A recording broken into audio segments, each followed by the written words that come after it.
अरे मर जाएगी क्या, घंटा नहीं मरेगी? तुम लोगों की वजह से बीमार ईद के टाइम पे मुसलमानों की, और तुम लोग गायों को ऐसे भर जा रहे हैं, ये मर जाएगी अभी, क्या घंटा नहीं मरेगी? तुम्हारे जैसे लोगों की वजह से बदनाम होते हैं हम लोग। गाय को लेकर देश भर में विवाद होता रहता है और अभी इसका ताजा उदाहरण आप बंगाल में ही देख लीजिए। यहाँ पर व्यापारी अपने गाय बेचने के लिए खड़े हैं, लेकिन कोई गाय खरीदने वाला ही नहीं है। अगर इस मामले में कोई सबसे ज्यादा पीसा जाता है तो वो है मुसलमान। पड़ गई है, मुसलमानों के नाम पे गौ तस्करी करते हो तुम लोग, शर्म करो जरा। भारत में गाय किसी के लिए वोट है तो किसी के लिए नोट है। भारत में गाय केवल जानवर नहीं बल्कि आस्था, राजनीति, कानून और विवाद भी बन चुका है। यहाँ पर गाय को कोई माता कहता है तो कोई गाय को राष्ट्रीय पशु घोषित करने की मांग करता है। तो कोई सवाल पूछता है कि गाय अगर इतनी ही पवित्र है तो सड़कों पर हजारों गाय इतनी बेसहारा क्यों घूमती रहती हैं? अब सबसे बड़ा सवाल ये आता है कि आखिरकार गाय के मामले में सबसे ज्यादा निशाने पर मुसलमान ही क्यों आता है।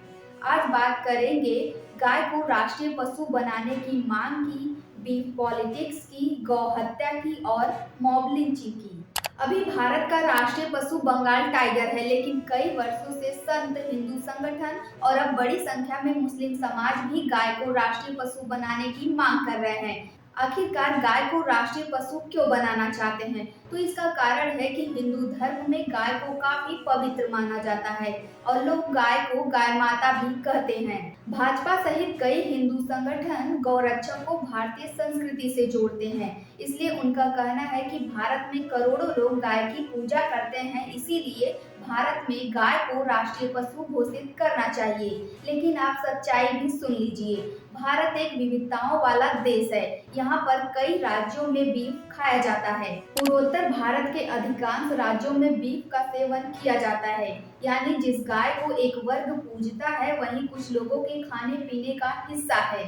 इसीलिए यह मुद्दा धार्मिक, राजनीतिक और सामाजिक बन जाता है। यूपी, गुजरात और एमपी जैसे कई राज्यों में गौ हत्या पर सख्त कानून है, उम्र कैद तक की भी सजा दी जाती है। यानी कि हर जिले में गाय को लेकर अलग अलग कानून है। अब सबसे बड़ा सवाल ये आता है कि भारत सरकार गाय को राष्ट्रीय पशु घोषित क्यों नहीं कर रही है? तो इसका सबसे बड़ा कारण ये है कि भारत बहुधर्मी देश है और दूसरा कारण ये है कि भारत के अलग अलग राज्यों में गाय को लेकर एक समान कानून नहीं है और इसका आर्थिक असर भी पड़ सकता है। भारत में लाखों लोग पशुपालन, चमड़ा उद्योग, मीट एक्सपोर्ट और डेयरी से जुड़े हैं और इसीलिए सरकार जानती है कि अगर गाय को राष्ट्रीय पशु घोषित किया गया तो सामाजिक तनाव और राजनीतिक विवाद बढ़ सकता है और इसीलिए सरकार बैलेंस बनाकर चल रही है। भारत में गाय आस्था भी है, राजनीति भी है और विवाद भी है, लेकिन सवाल अब भी वही है, क्या भारत में गाय को राष्ट्रीय पशु घोषित करना चाहिए? लेकिन एक सवाल और है, क्या गौरक्षक के नाम पर इंसानों की जान लेना सही है? कमेंट करके अपनी राय जरूर बताइए।